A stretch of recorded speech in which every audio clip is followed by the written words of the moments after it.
Border Gavaskar trophy के पहले match की पहली इनिंग में इंडिया सिर्फ 150 रन पर ऑल आउट हो गई।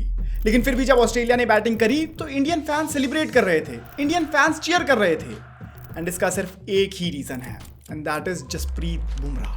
बुमराह ने इतने बड़े मैच में पूरा प्रेशर सोक कर लिया और ऑस्ट्रेलिया की अर्ली विकेट्स लेने के बाद ऑस्ट्रेलिया को सिर्फ 104 रन पर रोक दिया। इस प्रेशर गेम में बुमराह ने इस इनिंग में 5 विकेट्स ली थी और वो भी टीम की कैप्टनसी करते हुए। शॉर्ट में बताऊं तो इसीलिए हैं Jasprit Bumrah the GOAT, greatest of all time. उनकी प्रेशर सोक करने की एबिलिटी और प्रेशर में होते हुए भी दूसरी टीम पर अटैक करने की आदत उन्हें दुनिया के सभी बॉलर्स की लिस्ट में सबसे ऊपर लाकर रख देती है। इस पिछले डिकेड में अगर इंडियन टीम में कोई सबसे ज्यादा डिपेंडेबल प्लेयर रहा है तो वो अनडाउटेडली जसप्रीत बुमराह रहे हैं। जहां के इंपॉर्टेंट मैचेस में विराट कोहली, ऋषभ पंत और रोहित शर्मा फेल हो जाते हैं, वहां टीम का एक पिलर हमेशा खड़ा रहता है, and that is Jasprit Bumrah for you guys. आज पूरी दुनिया ही जसप्रीत बुमराह को दुनिया का नंबर 1 बॉलर मानती है और वो इंडियन टीम के सबसे डिपेंडेबल प्लेयर बन गए हैं। लेकिन मैं आपको बता दूं कि क्रिकेट फैंस का ओपिनियन बुमराह के बारे में हमेशा से ऐसा नहीं था। कुछ साल पहले तक ही बुमराह का उनकी इंजरीज की वजह से बहुत ज्यादा मजाक बनाया जा रहा था। लोग कहते थे कि बुमराह छोटी छोटी इंजरीज की वजह से ही बड़े बड़े मैचेस मिस कर देते हैं, और उसके पहले तो वो अपनी कुछ नो बॉल्स की वजह से मिस्टर नो बॉल बन गए थे, जहां उनकी कुछ बुरी परफॉर्मेंसेस की वजह से पूरा देश का फैन बेस ही उनके अगेंस्ट हो गया था। लेकिन वो मिस्टर नो बॉल से आज मिस्टर डिपेंडेबल बनने की कहानी ही है जो जसप्रीत बुमराह को the greatest of all time, the GOAT of Indian cricket बनाती है। तो अगर आप जसप्रीत बुमराह के कैजुअल से फैन हो जो उनकी स्टोरी को पूरा अच्छे से नहीं जानते हो,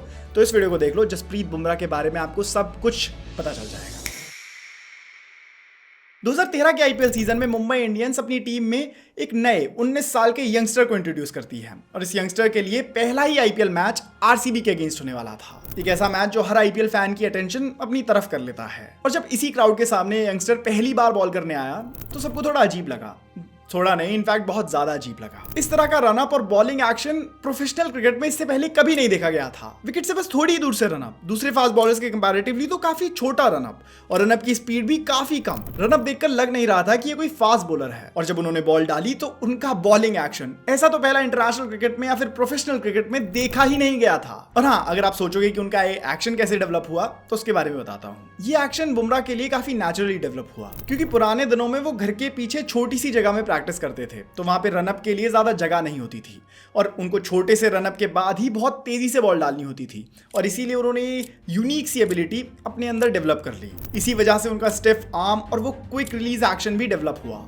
क्राउड डेफिनेटली थोड़ा कंफ्यूज था क्योंकि कोई भी उनके बॉलिंग स्टाइल को पढ़ नहीं पा रहा था, और साथ ही आरसीबी के बैट्समैन तो बिल्कुल नहीं पढ़ पा रहे थे। इनफैक्ट खुद विराट कोहली भी उनके बॉलिंग एक्शन के सामने फेल हो गए, और इसी का नतीजा ये हुआ कि चौथे ओवर की 5th बॉल पर जसप्रीत बुमराह की डेडली डिलीवरी पर विराट कोहली एलबीडब्ल्यू आउट। एक तरफ गए विराट कोहली ग्राउंड के बाहर और दूसरी तरफ आए जसप्रीत बुमराह क्रिकेटिंग वर्ल्ड के सामने। ये एक ड्रीम डेब्यू था, अपनी पहली आईपीएल विकेट ही किंग कोहली की। Bumrah without a doubt talented थे, लेकिन उनके टैलेंट को और ज्यादा नर्चर करा मुंबई इंडियंस के सीनियर प्लेयर्स और सपोर्ट स्टाफ ने। लेजेंडरी सीनियर प्लेयर्स के साथ ट्रेन करने से जसप्रीत को काफी एक्सपीरियंस मिला, और 2016 तक बुमराह ने डोमेस्टिक क्रिकेट में भी अपना मार्क पूरी तरह से छोड़ दिया था, और इसीलिए जनवरी 2016 में जसप्रीत बुमराह को अपना इंटरनेशनल ओडीआई डेब्यू करने का मौका मिला। ये डेब्यू था ऑस्ट्रेलिया के अगेंस्ट, और इसी मैच में उन्होंने अपनी पहली इंटरनेशनल विकेट ली, और ये विकेट किसकी थी? ऑस्ट्रेलियन ग्रेट स्टीव स्मिथ की। इसी के बाद जब ऑस्ट्रेलिया के साथ T20I सीरीज हुई तो उसमें तो बुमराह छा गए। 3 मैच में 6 विकेट्स लेकर बुमराह इस T20I सीरीज के हाईएस्ट विकेट टेकर बन गए, और ये इंटरनेशनली रिकॉग्नाइज होने के लिए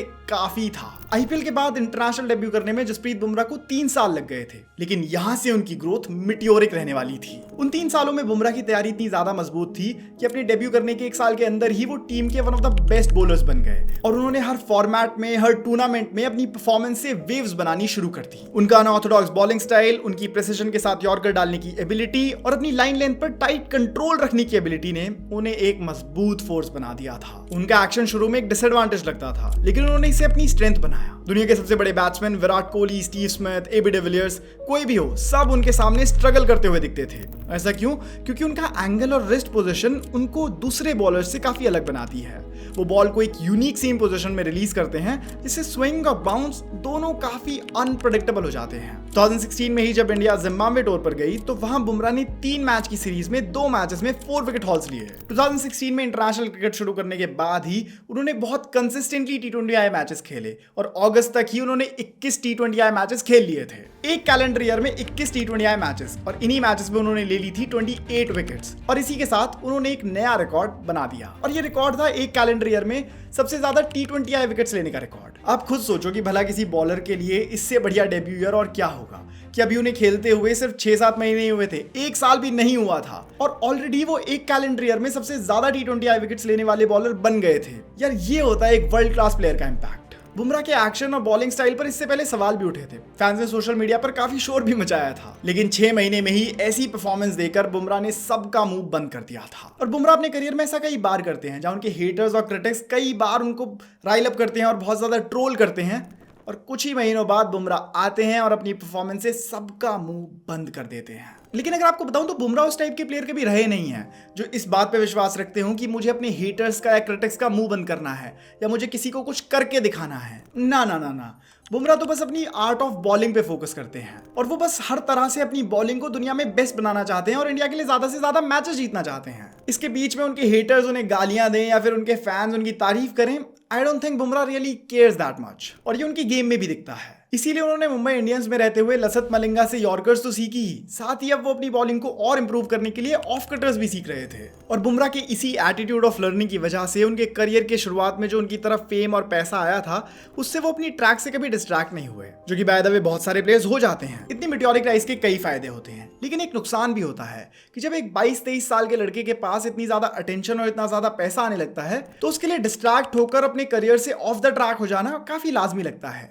लेकिन एक यही डिपार्टमेंट है जिसमें जसप्रीत बुमराह बिल्कुल एक जेंटलमैन निकले हैं, और इसी वजह से उन्होंने अपने करियर में जो एक बार फॉर्म पकड़ी उसे कभी जाने ही नहीं दिया। लेकिन यही फॉर्म 1-2 बार जब इंपॉर्टेंट मोमेंट्स पे फिसली, तो जसप्रीत बुमराह के वही फैंस अब उनके सबसे बड़े दुश्मन बन गए। जैसे 2017 की चैंपियंस ट्रॉफी का फाइनल मैच याद आता है। 2017 की चैंपियंस ट्रॉफी को जीतने के लिए इंडिया और पाकिस्तान फाइनल मुकाबले में भिड़ रहे थे, और इस फाइनल मुकाबले में बुमराह की एक डिलीवरी इंडियन टीम के लिए एक नाइटमेयर बन गई। दरअसल पाकिस्तान की इनिंग का चौथा ओवर जब बुमराह डालने आए, तो उन्होंने ओवर की पहली ही बॉल पर पाकिस्तानी बैट्समैन फकार जमान को एज देकर आउट कर दिया। लेकिन जब एम्पायर्स ने कैमरास चेक किए तो ये एक नो बॉल निकली, और इसी वजह से फकार जमान रहे नॉट आउट। और यहां से फकर जमान ने मैच में ऐसी पकड़ बनाई कि वो इस मैच में एक सेंचुरी बना गए और इंडिया की पकड़ से इस मैच को छीन लिया। इवेंचुअली इसी वजह से इंडिया ये मैच हार गई। बुमराह की वो नो बॉल मैच का टर्निंग पॉइंट हो सकती थी, और इसी वजह से बुमराह को बहुत ज्यादा क्रिटिसाइज किया गया, बहुत ज्यादा ट्रोल करा गया। और वैसे एक आईसीसी टूर्नामेंट में जब कोई बॉलर इतनी बड़ी गलती करता है, तो यही गलती उसके पूरे करियर की पहचान बन जाती है। लेकिन बुमराह ने इस एक मैच से अपने करियर के फेट को डिसाइड नहीं होने दिया, और उन्होंने इस इंसिडेंट को पीछे छोड़कर अपने करियर पे आगे फोकस करा, और वहीं से उनकी परफॉर्मेंस काफी ज्यादा बढ़ गई। और अगले साल जब वो 2018 बॉर्डर गावस्कर ट्रॉफी के लिए गए, तो वहां बॉक्सिंग डे टेस्ट खेलते हुए उन्होंने पूरी दुनिया को दिखाया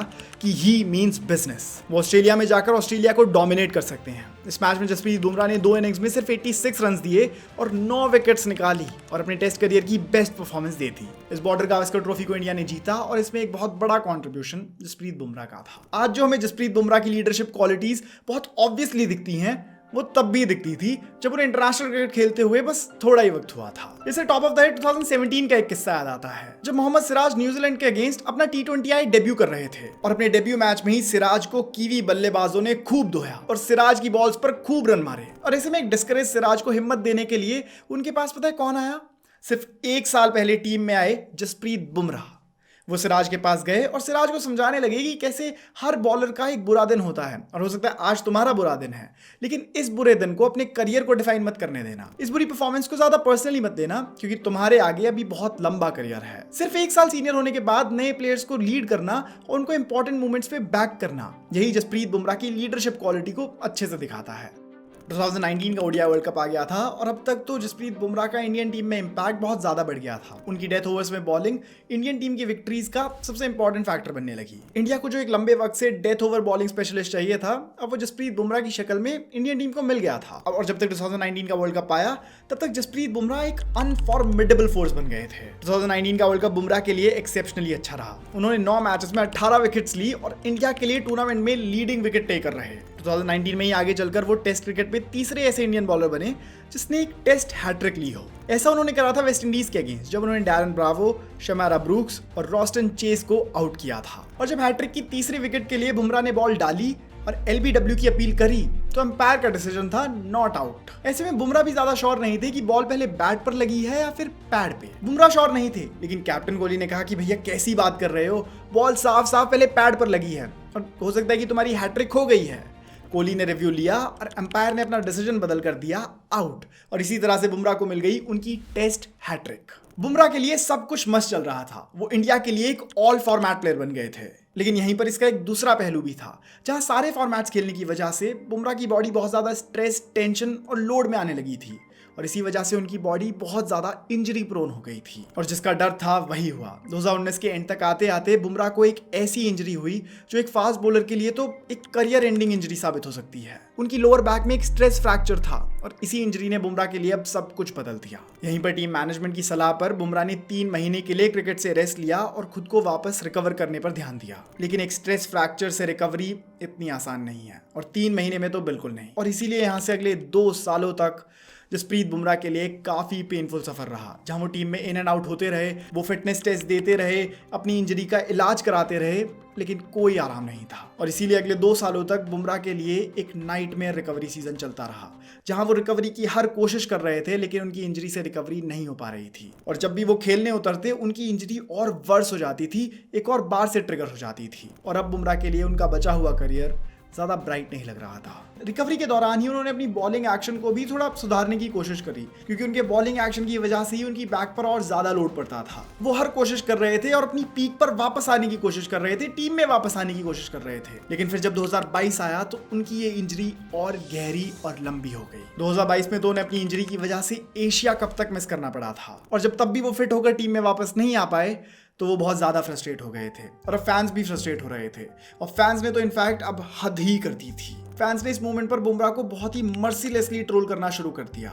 उनकी हर पोस्ट पर, उनसे रिलेटेड हर डिस्कशन के नीचे बस एक ही तरह के कमेंट्स होते थे। लोग कहते थे कि वो एक छोटी सी इंजरी की वजह से 2-3 साल का क्रिकेट मिस कर रहे हैं। लोग तो ये भी कहने लगे कि उनकी इंडियन टीम के लिए खेलने के लिए डेडिकेशन ही नहीं है, और वो बस IPL खेलकर पैसा कमाना चाहते हैं। बुमराह की एक तरफ की दुनिया थी जहां उनके फैंस, उनके क्रिटिक्स, उनके हेटर्स, हर तरह का शोर था, और एक तरफ थे वो खुद अकेले, फिटनेस टेस्ट पे फिटनेस टेस्ट दिए जा रहे थे, टीम में वापस आने की कोशिश किए जा रहे थे, लेकिन हर कोशिश नाकाम हो रही थी। और ऐसे में उनके पास सिर्फ एक ही ऑप्शन बचा था, और वो था सर्जरी। एक प्रोफेशनल एथलीट के लिए सर्जरी के वो मायने नहीं है जो मेरे लिए और आपके लिए हैं। एक प्रोफेशनल एथलीट के लिए एक सर्जरी करियर एंडिंग हो सकती है। इनफैक्ट इस तरह की सर्जरी तो लाइफ थ्रेटनिंग भी हो सकती है। लेकिन जसप्रीत बुमराह के इंटरनेशनल करियर के आगे का सफर इसी सर्जरी से होकर जाना था, और इसीलिए उन्होंने डिसीजन लिया कि वो ये सर्जरी कराएंगे। और जब उन्होंने सर्जरी कराई तो उनकी सर्जरी सक्सेसफुल हुई, और अब उनकी रिकवरी के पूरे आसार दिख रहे थे। जल्दी वो NCA गए, रिकवरी पर काम करा, and once and for all वो इंडियन टीम में कमबैक कर चुके थे। और यहाँ से आगे के करियर में तो जसप्रीत बुमराह के लिए सिर्फ ग्लोरी ही ग्लोरी है। उन्होंने अपने करियर के सभी स्ट्रगल्स, अपने सेटबैक्स को पीछे छोड़ दिया था, और यहाँ से आगे उनके करियर में सिर्फ विक्ट्री ही है। 2023 का ओडिया वर्ल्ड कप आया तो उसमें उन्होंने अपना बेस्ट रोल निभाया। 11 मैचेस में 20 विकेट्स ली। हाँ, हम एक बुरे दिन की वजह से टूर्नामेंट नहीं जीते, लेकिन इस टूर्नामेंट में जैसा इंडियन टीम खेली ऐसा पहले कभी नहीं खेली थी। हर बॉक्स टिक हो रहा था। इसमें जीतना मिली तो क्या हुआ, जसप्रीत बुमराह की जैसी परफॉर्मेंस थी और इंडियन टीम की जैसी परफॉर्मेंस थी, जीत अब उनसे ज्यादा दूर नहीं थी। और अगले ही साल यानी कि इस साल 2024 में इंडियन टीम ने T20 वर्ल्ड कप जीत लिया। और इस T20 वर्ल्ड कप के विक्टोरियस कैंपेन में मैन ऑफ द सीरीज का अवार्ड भला किसको मिला? जसप्रीत बुमराह को। क्योंकि जसप्रीत बुमराह ने इस पूरे वर्ल्ड कप कैंपेन में आकर कई मुश्किल सिचुएशंस में इंडियन टीम को जीत दिलाई। जहां दूसरा हर इंडियन बॉलर फेल हो रहा था, वहां जसप्रीत बुमराह आए और इंडियन टीम को विक्ट्री की तरफ लेकर गए। उन्होंने इंडिया के लिए सबसे ज्यादा विकेट्स नहीं ली थी, नहीं, हाईएस्ट विकेट टेकर तो क्योंकि अर्शदीप सिंह थे, लेकिन उन्होंने सबसे ज्यादा इंपॉर्टेंट विकेट्स ली थी, सबसे ज्यादा क्रूशियल विकेट्स ली थी, और सबसे ज्यादा मैच विनिंग विकेट्स ली थी। और इसीलिए उन्हें वो मैन ऑफ द टूर्नामेंट का अवार्ड दिया गया था। शुरुआती यॉर्कर्स डालनी हो या फिर डेथ ओवर्स में अटैक करना हो, बुमराह इस टूर्नामेंट में जो भी बॉल डाल रहे थे, दूसरी टीम्स उन्हें बस देख रही थी, क्योंकि खेल तो कोई नहीं पा रहा था। और यहीं से जसप्रीत बुमराह ने एक बार फिर फैंस का दिल जीत लिया। जो लोग कुछ महीनों पहले तक जसप्रीत बुमराह के हेटर्स थे, जसप्रीत बुमराह ने अपनी परफॉर्मेंस के दम पर उन सभी को अपना फैंस बना लिया था। और उनकी यही एबिलिटी, जहां वो अपने हेटर्स को अपने फैंस में कन्वर्ट कर लेते हैं, यही एबिलिटी उन्हें GOAT, the greatest of all time बनाती है। और रिसेंटली उनकी कैप्टनसी में जो उन्होंने इंडियन टीम को BGT का वो मैच जिताया है, उसने तो उन्हें एक अलग ही लीग मिलाकर खड़ा कर दिया है। और क्या पता वो इंडियन टीम के आगे चलकर परमानेंट कैप्टन ही बन जाएं। इस बारे में आप क्या सोचते हो, मुझे कमेंट्स में जरूर बताइएगा। और अगर आपको ये वीडियो अच्छी लगी है तो यार इस वीडियो को लाइक कर दो, चैनल को सब्सक्राइब कर दो। मैं मिलूंगा आपको अगली वीडियो में, तब तक सायोनारा, बाय बाय।